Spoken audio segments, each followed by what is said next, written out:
الشرقبي علي بين ابو بكر الماس داخل المنطقه هوبا جول محمد الويكا بيستلم كره جميله مقصره من ابو بكر الماس ويسجل الهدف في الدقيقه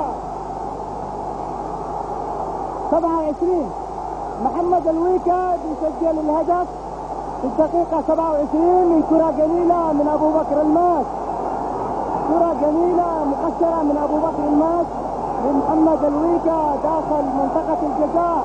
ما كانش محمد الويكا مراقب ويحطها على شمال فهد عبد القادر ليسجل الهدف الاول في الدقيقة 27 لتصبح النتيجة 1 للهلال 0 للوحدة. واعتقد انه الهدف سوف يعطي فريق الهلال المزيد من الجهد. كرة ناحية ناصر هادي، شكري في نصف الملعب، ياسين محمود ثاني في جبل العفارة. شوف بالبطيء الكرة عند ابو بكر الماس اللي بياخذها بصدره وبيلعبها جميلة ناحية محمد الويكا، وبيشوط محمد بالزاوية الضيقة لفهد عبد القادر ليسجل الهدف الاول لصالح فريق الهلال. في نص الملعب عند شكري هاشم بيلعبها عرضية للاحمدي بيعليها قدام صلاح سالم، ياخذها صلاح وبيلف يلعبها ثاني ناصر هادي ويشوط حلوه ضربه الدفاع.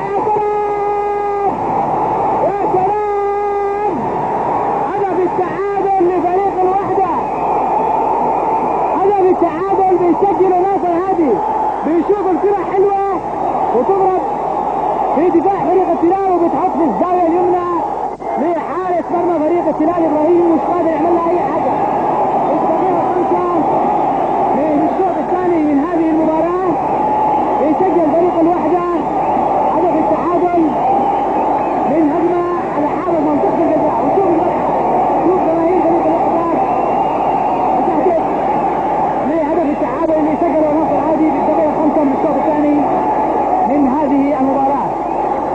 كرة حلوة فعلا بيلعبها صلاح سالم مرة ثانية. شوف العرض البطيء، شوف هذه الإعادة بالبطيء، شوف كرة بين عصام وصلاح تضرب بصلاح سالم يرجعها مرة ثانية ناصر هادي اللي بيشوفها وتضرب وتروح في الزاوية اليمنى حلوة، كرة أرضية، هدف التعادل لفريق الوحدة.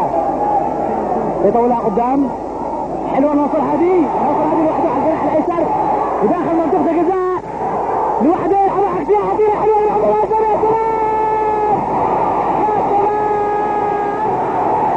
الهدف الثاني فريق الوحدة من كرة حلوة لناصر هادي، طالع من كرة طويلة حلوة من جناح الأيسر داخل منطقة الجزاء يلعبها عكسية ويسجل محمد قاسم في الدقيقة 15 من الشوط الثاني هدف السابق لفريق الوحدة.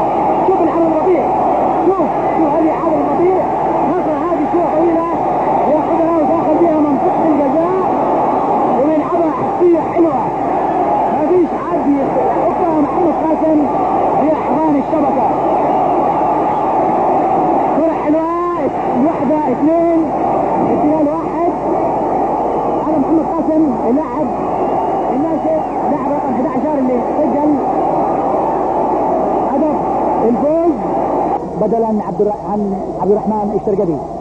كرة ملعوبة بين حسين عمار وابو بكر الماس، ياخذ ابو الماس على حارس منطقة الجزاء يشوط عليها طاب. يا سلام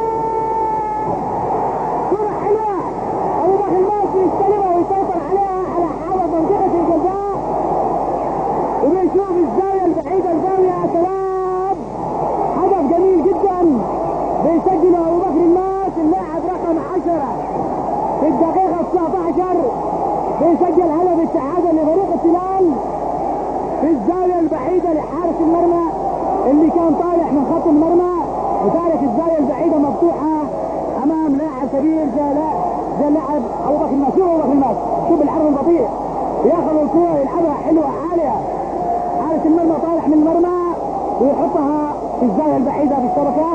2 للهلال 2 للوحدة. ياخذها من انور السمان، طارق طارق لو في الماس سريعه حلوه يعدي من الاول وياخذها من الثاني ويلعبها سريعه حسين عمر وكره طول حلوه حارس المرمى كره خطيره ويسجل هدف السبق لفريق التلال. يا سلام من كره هتاخذ في الدقيقه 22 بين حسين عمار وابو بكر الناس. يسجل ابو بكر الناس هدف السبق لفريق التلال. كره حلوه ومباراه رائعه والهدف الثالث لصالح فريق التلال بيسجلوا ابو بكر الناس. شوف هذه الاعاده بالبطيء. شوف كره من حسين عمار لابو بكر الناس حاطه لوحده هو حارس المرمى. هو حارس المرمى وطالعها بالشبكه في الزاويه البعيده. الدقيقه 22 من الشوط الثاني من هذه المباراه. التلال 3 الوحده 2